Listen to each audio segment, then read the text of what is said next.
დღეს ახალ სოფლის სასპორტო სკოლაში მშვილდოსნობაში საქართველოს პირველობა გაიმართა. ჩემპიონატში ორასაკობრივ კატეგორიაში მოასპარეზე 43 სპორტსმენი იღებდა მონაწილეობას, ამათგან 27 ადგილობრივი. დღის ბოლოს სპეციალურმა ჟიურიმ გოგონათა და ვაჟთა განსხვავებულ ასაკობრივ კატეგორიებში გამარჯვებულები გამოავლინა და მათ სამახსოვრო სიგელები გადასცა. მომავალი კვირის ბოლოს ცნობილი გახდება იმ სამი ახალგაზრდის ვინაობა, რომლებიც მონაწილეობას თებერვალში საფრანგეთში გამართულ საერთაშორისო ჩემპიონატში მიიღებენ. წილი დაფინანსების გამო ყველა გამარჯვებული საფრანგეთში წასვლას ვერ ახერხებს.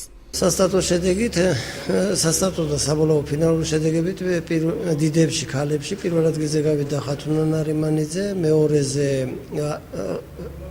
იულია ლობჟანიძე, მესამეზე ასმადია სამიძე. სამივე ხელვაჩაურის სასპორტო სკოლის სპორტსმენებია. ბიჭებში პირველ ადგილზე გავიდა ლევან ჩიტიშვილი, თბილისის თსუ.